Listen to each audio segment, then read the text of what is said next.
കഴിഞ്ഞ ദിവസം ബിജു ബ്രദർ എന്നോട് വിളിച്ചിട്ട് പറഞ്ഞു, കുറേ നേരം സംസാരിച്ചിട്ട് പറഞ്ഞു, പാസ്റ്ററെ എനിക്കറിയില്ല, ഇതുവരെ ഇല്ലാത്ത ഒരു ശക്തി എനിക്കുണ്ട് യേശുവിനെ പറ്റി ജനങ്ങളോട് പറയാൻ.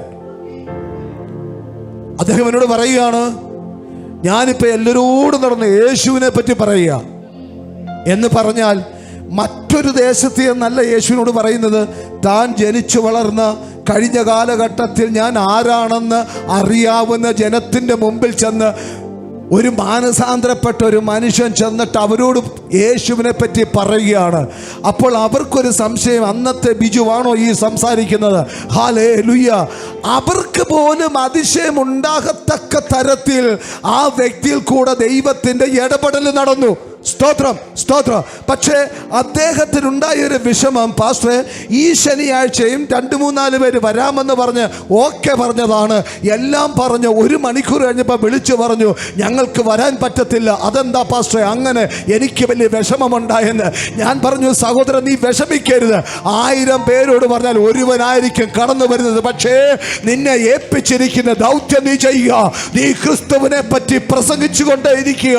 ക്രിസ്തുവിനെ പറ്റി നീ സംസാരിച്ചു കൊണ്ടേയിരിക്കുക. ആ നിന്റെ സംസാരത്തിൻ്റെ അകത്ത് രോഗികൾ സൗഖ്യമായിട്ടില്ലായിരിക്കാം, ഭൂതങ്ങൾ ഇറങ്ങിപ്പോയിട്ടില്ലായിരിക്കാം, പക്ഷെ നിന്റെ അകത്തുനിന്ന് ഇറങ്ങിച്ചെല്ലുന്ന ഒരു പദമായിരിക്കും ആ വ്യക്തിയുടെ ഹൃദയത്തെ തൊടുന്നത്. സ്തോത്രം, സ്തോത്രം. ഇന്ന് വരാമെന്ന് പറഞ്ഞിട്ട് വന്നില്ലെങ്കിൽ ആർക്കറിയാം അടുത്ത ആഴ്ച അവൻ വരുത്തില്ലെന്ന്, അല്ലെങ്കിൽ അടുത്ത മാസം വരുത്തില്ലെന്ന് ആർക്കറിയാം. പക്ഷേ നീ ദൈവത്തെ പറ്റി പറഞ്ഞാൽ, യേശുവിനെ പറ്റി പറഞ്ഞാൽ, ആ വിത്തൊരുവന്റെ ഹൃദയത്തിലിട്ടാൽ അത് കിളിർക്കും. ഒരു പക്ഷേ സമയമെടുത്തേക്കാം, പക്ഷേ കിളിർക്കുമെന്നുള്ളത് നിശ്ചയമാണ്. നീ വിതച്ചെന്നുള്ളത് സത്യമാണ്, അവര് വരാമെന്ന് പറഞ്ഞ സത്യമാണ്. പക്ഷേ ആ 1/2 മണിക്കൂറിനുള്ളിൽ ശത്രു അവന്റെ ഹൃദയത്തിന്റെ അകത്ത് കയറി കള വിതച്ചത് കൊണ്ട്. എന്നാൽ ഇന്ന് പാൽക്കാലം ഞാനൊരു കാര്യം ആത്മാവിനെ വിളിച്ചു പറയട്ടെ, നീ വിതച്ചെങ്കിൽ നീ കൊയ്തിരിക്കും.